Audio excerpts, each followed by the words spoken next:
And welcome into the Week 6 edition of the Consistently Cashin podcast here at BigGuyFantasySports.com. I'm Colby Conway at Colby R. Conway over on X, formerly known as Twitter. And with me here, Ron Rigney. I believe it's just Ron Rigney over on X, formerly known as Twitter. So, Ron, how is everything going for you? Going great, man. We kind of knocked this out of the park last week. One of the better lineups we've done in a long time, and we're going to continue that and keep it going. You guys just recorded the Prop It Like It's Hot, so a little bit of a down week for you guys, and even if you could call it that, though, as hot as you guys have been. So hoping to get back on the winning track this week and keep our winning track going full speed ahead there. Yep, your guys' is consistently cashing lineup cash last week. The lineup I made myself away from it since I was not around for the recording. That lineup cashed as well. So believe regardless of what duo we threw up on the screen, it would have been a cashing week here. So that marks another clutch game for the consistently cashing fellas here. So now we look ahead to the week 6 slate. And Ron, as we look at it, what's interesting is as a baseball fan and as a baseball DFS player, accounting for the weather sucks. I hate it. I can't stand it. I hate worrying about, am I going to lose my pitcher? Do I need to not use this pitcher? We do have a little bit of weather. Most of it is pretty fine. The big one's going to be San Fran, Cleveland. Looks like there's a little bit of rain with wind going on, a good bit of it. And then also says there is potentially a little bit in Minnesota, Chicago, though San Fran, Cleveland tends to be the biggest weather issue on the slate. So other than that, I think we're pretty smooth sailing in terms of the weather. So let's go ahead and take a look at the board for the week 6 slate. So a couple of interesting matchups here, but looking at quarterback, Jalen Hurts is the most expensive. We got Tua Tagovailoa going up against Carolina's next up, and then Justin Fields and Kirk Cousins in a hopeful shootout. We see that there. And then unfortunately for you, Anthony Richardson is out there. So those are our quarterbacks around that $7K price point, and Trevor Lawrence just below, and Jared Goff on the road. When looking at the quarterbacks here, let's start just kind of in that top tier. Have you found yourself paying up for the quarterbacks of like the Hurts, Tagovailoa, Fields range, or do you find yourself looking maybe a little bit down and saving, keeping a little jingle in your pocket for some other positions? I went a little further down. I mean, of course, you like that matchup that Kirk Cousins has, but you don't like the fact that he's without Justin Jefferson, and we don't know who's going to step up and kind of fill that role. So I was a little sketchy with that.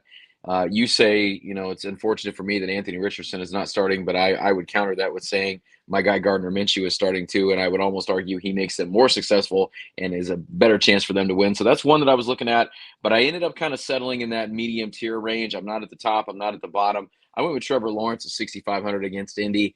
They week after week, Jacksonville has looked a little bit better as they've gone along. Calvin Ridley seems to be shaking the rust off. The thing I liked the most last week, though, with watching them play in London, is they seem to get Christian Kirk a little bit more involved, and I think that's what they're going to need. Of course, Evan Ingram is solid. The running game is solid, and I pointed this out on the podcast the other night. It seems like the games that Trevor Lawrence has that have been his best games of the season has correlated with them getting Travis Etienne going, and Colts haven't been great against the run. And so I think there's a nice opportunity at home here for them to get that offense going. But I liked him at $6,500 for a lot of reasons.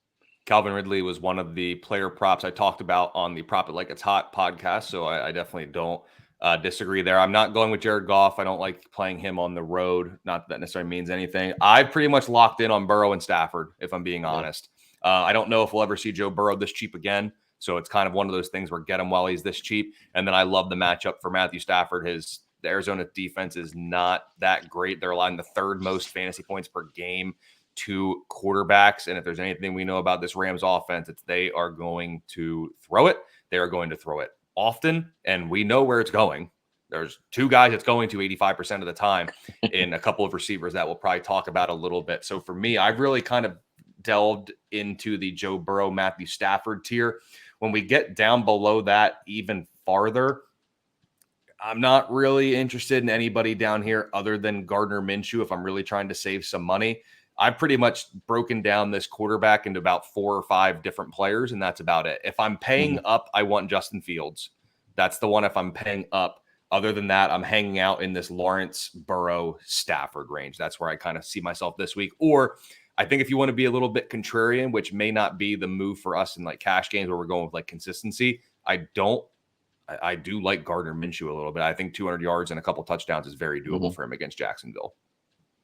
Agreed, and I'm kind of in that same range as you. The other guy that I was looking at pretty heavily in that same price range was Matthew Stafford. Not that I don't like Joe Burrow. Joe Burrow's there as well. I like the fact that Seattle is on the road there. I like the fact that they've looked a little bit better. But you were talking about Matthew Stafford before, and the one thing I like about that Arizona defense and that Arizona team in general is it seems like they're pesky enough that if a team can get a lead on them, they can't really take their foot off the gas. They've got to still keep going at it, and it's not just something where you can hand the ball off and just kind of waste time. So there could be a few more opportunities there, even though the Rams I think are going to win that game.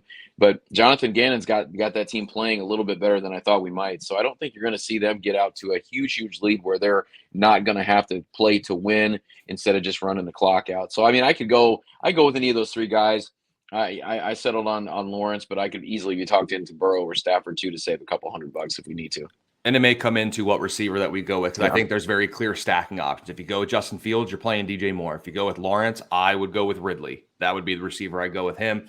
If you go Burrow, you're paying up for Jamar Chase. It's just what you're doing in that matchup is Seattle's bled fantasy points to wide receivers. And if you go Stafford, you have your choice of Cup or Puka. So you get to make your pick there. So maybe we end up kind of going to wide receiver, and maybe the decision's kind of made for us. Running back this week, Ron, is the position of value. That's where it is. We've had an unfortunate amount of injuries, and it's just opened the door a lot. So, of course, you could pay up for Christian McCaffrey. It'll cost you an arm and a leg to do it, but it seems like you're almost guaranteed a touchdown at least at this point on this insane streak that he is on.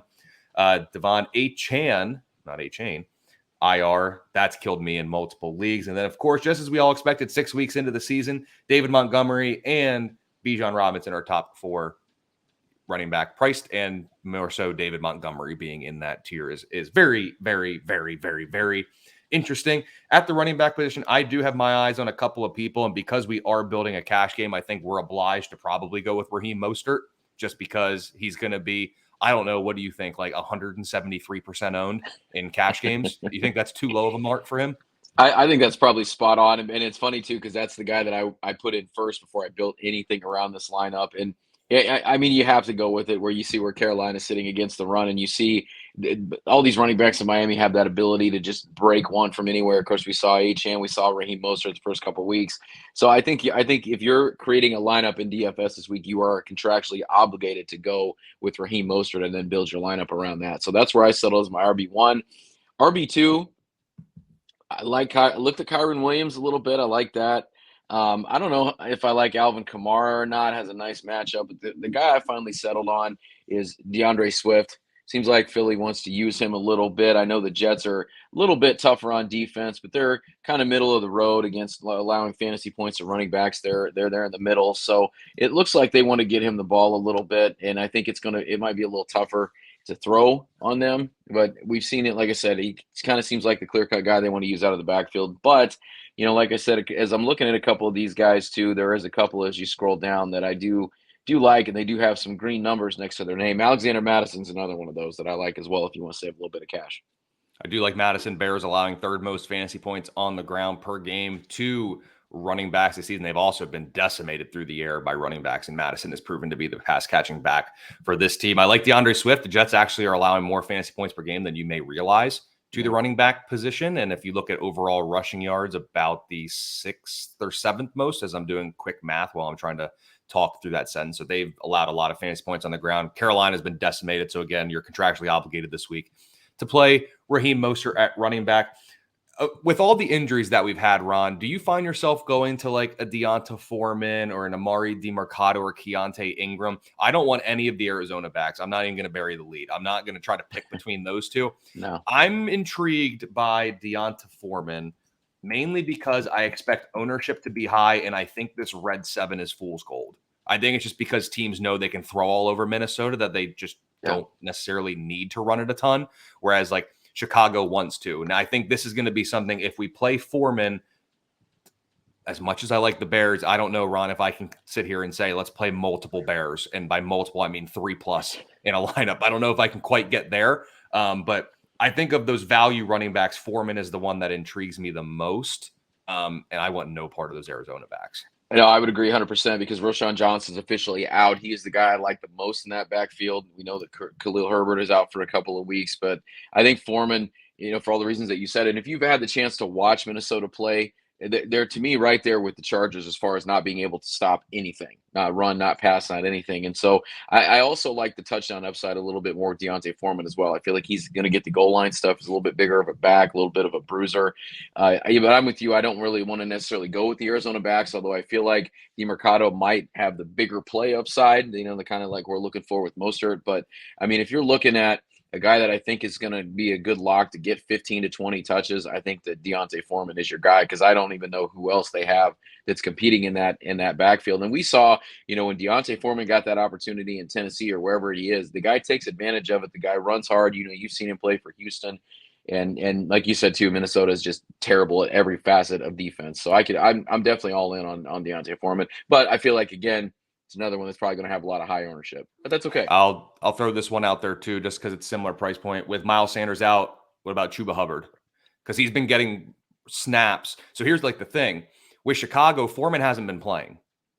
Hubbard's had a role with Miles Sanders involved, and they've come out and said that he's going to get the bulk of the touches coming out of the backfield, and we can see that he can catch the ball a little bit when they give him some opportunities. And game script isn't good for him on the ground, but we've seen a couple of games with multiple targets. So what about like Chuba Hubbard at that price point? Is there any intrigue in him, or at that? Because I mean, him and Foreman are similarly priced. So who would you lean between Hubbard and Foreman?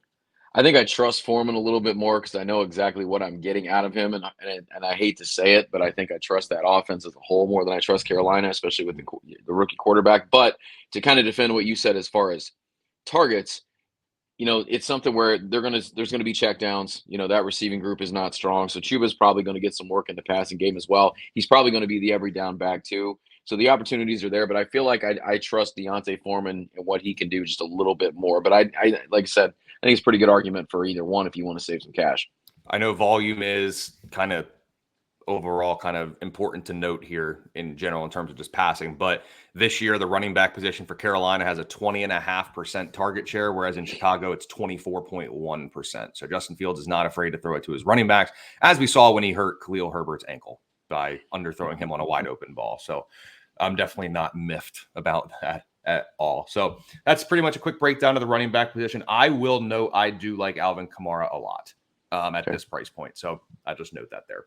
Wide receiver, this is the fun position, to be honest, because when you look at it here, it doesn't matter matchup. Tyreek Hill is always going to be in play. Can you pick the right Minnesota receiver between Jordan Addison and KJ Osborne? And then we got two Rams here in the top 7 with Cooper Kupp and Puka Nacua, and Jamar Chase sitting there at 8,300, who is the obvious stack to anything with Joe Burrow, because holy targets. That's just the name of the game with Jamar Chase. So looking at our lineup here, depending where we're going, I think we're actually going to have a fair amount of dollars that we can use. So is there any of these higher priced elite options that have caught your eye that you're like, that's the guy for me? I went with Jamar Chase at 8,300 just because you're looking at what Jefferson and Kupp cost. Chase is not too far off from being in that 9,000 range. It's going to be maybe another week, especially after what he did last week. But like you said, the targets have been there no matter what. It's just what Joe Burrow looks like. And Joe Burrow last week looked a little more like we want Joe Burrow to look. But I feel like if you can say that $8,300 is a bargain for a guy, I kind of feel like that's where Chase is this week. He's a little bit lower price than the other two guys. But as far as those ones in the top tier, I mean, you could go with, I think you'd be okay with either Rams receiver, but I just feel like Chase is the guy that stood out for me that I had to have in my lineup. I will definitely have a build this week where I have a Stafford, Kupp, and Nacua stack. I will definitely have that somewhere because I love that matchup for them. So that would be the one for me. In that, I think Cooper Kupp just might be my favorite, but it's really hard to ignore Jamar Chase at 8,300. So, and I have Burrow and Chase build, so I definitely am okay with going with Chase there. As we scroll down a little bit, I am back on the Chris Godwin train this week. Brian Branch is out, so it's a backup slot corner, and even when Branch plays, they are still vulnerable out of the slot. So I prefer Chris Godwin to Mike Evans or any other Tampa Bay pass catcher this week. I've talked about my affinity for Calvin Ridley this week because it's a very good matchup. And obviously, depending what we do at running back, it's really hard to ignore DJ Moore right now. I mean, look at these targets, look at these yards, touchdowns in back-to-back weeks. And basically, the Chicago offense has told us we are throwing it to DJ Moore because we can't throw it to anybody else. No. That's the name of the game for them. So I think if we don't go with the likes of Foreman as that kind of that RB there. I really like DJ Moore. I think I want some exposure to the Chicago offense in one way or another. Yeah. It's just going to be a matter of where we come from. So those are kind of the main guys I'm looking at here. I don't hate Michael Pittman, but I'm going to talk about a different Indianapolis receiver in a bit. But what about this mid-tier? Me too. Okay, good. So what do you think? What do you think about this mid-tier then? Anybody here that maybe stands out to you that maybe I didn't highlight? No, and there is the thing. See, the thing I felt like I had to do the way that I built my lineup is I went with Chase at 8,300, so I had to cheap out a little bit on the other two. Chris Godwin is a guy that I did look at awfully hard, and I built a lineup on FanDuel, and I like his price point a little bit more on FanDuel than I do here. He's a little cheaper. I know it's kind of different comparison here, but I'd like Chris Godwin if he was a little bit cheaper. But instead of going Calvin Ridley, I still want to get that Jacksonville exposure. I went with Christian Kirk at 5,400 just because, like I said, I feel like they're getting him more involved in the offense. I feel like they're starting to run a little more smoothly. And I didn't dislike Jordan Addison's price point, but I feel like at $4,400, KJ Osborne, I feel like that game could be easily over 50. It could be maybe upwards of 60 even because those offenses can score. But I felt like at $4,400, you're basically guessing at this point. But even with Justin Jefferson in there, KJ Osborne has had a couple of games where he's looked like a solid third receiver or maybe even a number two, but $4,400 with what I think he's going to get as far as targets and the game script of that game, that was really hard to pass up at that price point. Chicago's only played in one game this year where there's been fewer than 50 points scored. Now, some of that has been boosted by that Kansas City game when they lost 41-10. Some of that's been boosted by the other team, but Chicago's holding their own lately in terms of scoring points. So I definitely think you have to have one of the Minnesota receivers, and it's going to come down to what price point you have. I think if you're looking, for my opinion on it, I think outside the 20s, Addison is going to have the opportunity to claim that Justin Jefferson type role in terms of the routes that he's run. But in the red zone, Cousins' familiarity with Osborne is going to be key. And I wouldn't be surprised this week in terms of red zone targets for Minnesota that it's Hawkinson and Osborne that kind of dominate the share there. So those are some guys I'm looking at there. All right, let's get to the Indy receiver that we're talking about. It is Josh Downs that we're both talking about, right? It is. Perfect. Yeah, it's such a good matchup for him. Slot wide receivers have crushed Jacksonville. He's coming off arguably his best game of the year. Why not continue building upon that? Point should be scored with Gardner Minshew. So any other reason? Is there any reason to not play Josh Downs at $4,100? No, and especially after the amount of targets he's gotten the last couple of weeks. And I feel like if Gardner Minshew is in there, Gardner Minshew is looking to throw first, and I feel like he's going to have to spread the ball around, and what better guy to spread it to than that guy? And he's, like I said, he's really come on the last couple of weeks. He's been a fun guy to watch for my Colts. But Pittman's done it, but I don't want to pay up for Pittman, but I feel like at $4,100 with here again Minshew a quarterback, I feel like that's kind of like KJ Osborne. That's another one you can't pass up at that price.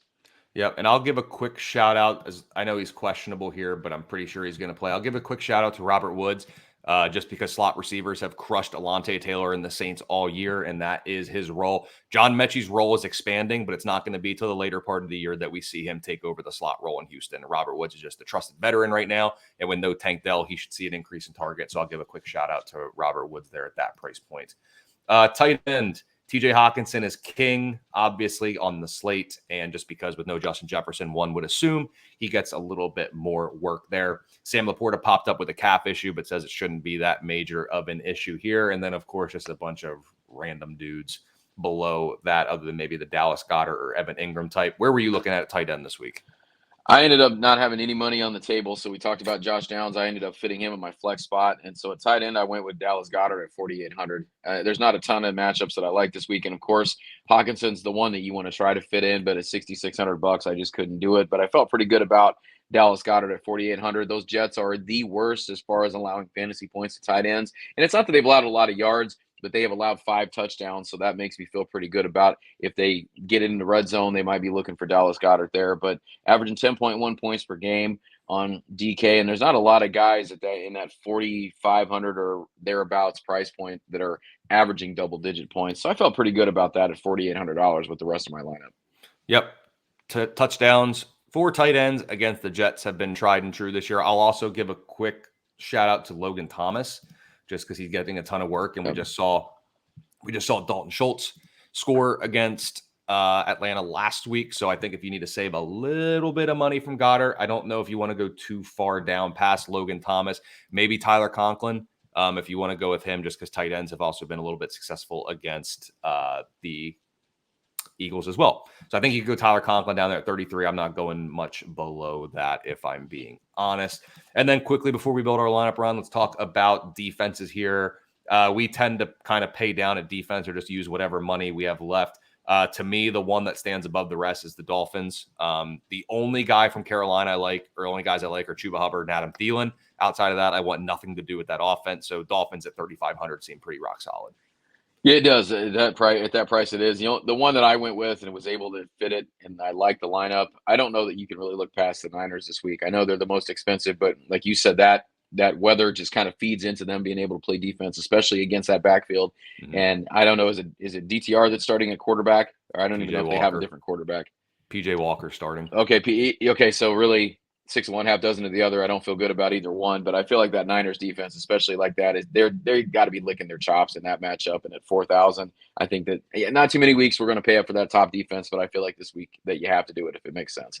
Yeah, ownership's going to pretty much, I would assume, would be all in the 49ers and Dolphins. So we'll just see where our money shakes out and go from there. But let's go ahead and build a lineup here. I'll add Jamar Chase just because we both kind of agreed on him.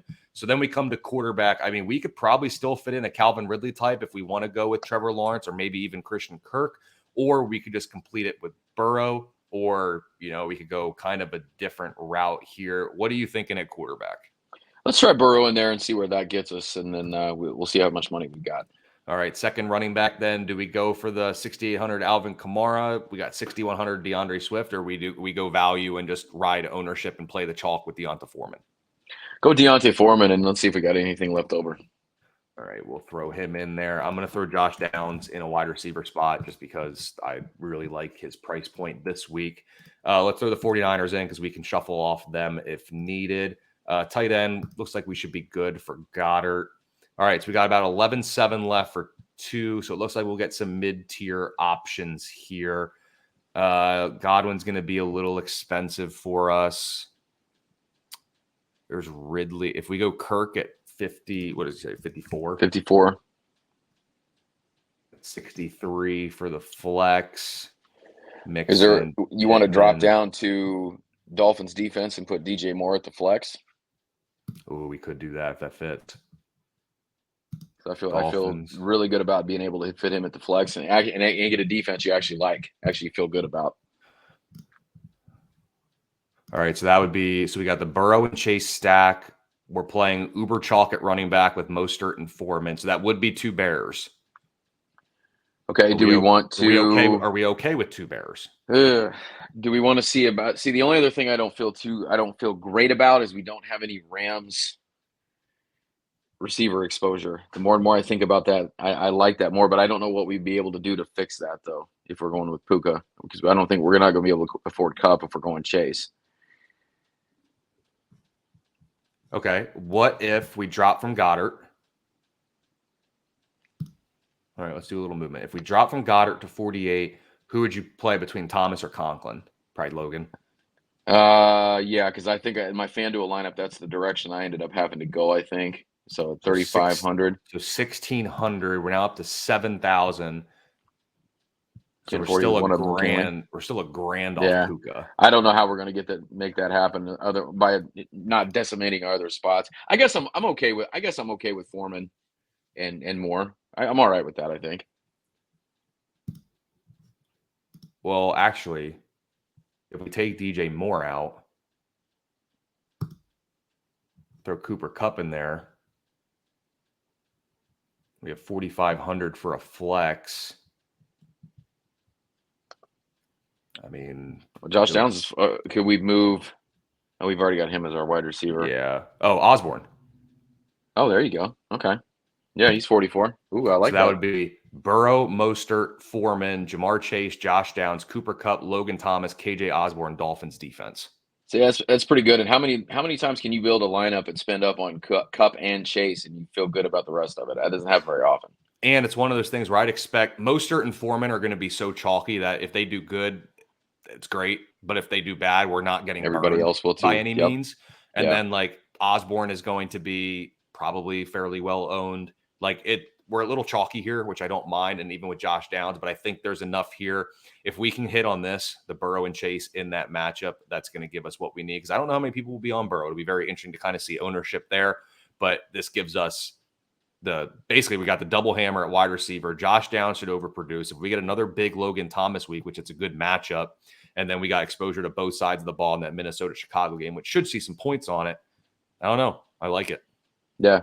Cool. Well, that'll do it for the Week 6 consistently Cashin lineup. Joe Burrow, Raheem Mostert, Deonta Foreman, Jamar Chase, Cooper Kupp, Josh Downs, Logan Thomas, KJ Osborne, and the Miami Dolphins defense. Boy, I'm glad we remember KJ Osborne, because we were about to pivot off that and there was no need to. But Ron, you're on the X machine at Ron Rigney, correct? Yes, sir. Yes, sir. You can find me there. It's not hard, at Ron Rigney, like you said. And then, as always, check out the Consistency Football Show with myself and Mr. Bob Lung that we put out last week, and all the great stuff by all of our great friends over at BigGuyFantasySports.com. And, of course, the Prop It Like It's Hot that you guys just it's hot off the press. It's getting ready to be posted as we speak. And you guys are going to get back on the winning track this week. And we're going to cash this lineup. I feel pretty good going into this week.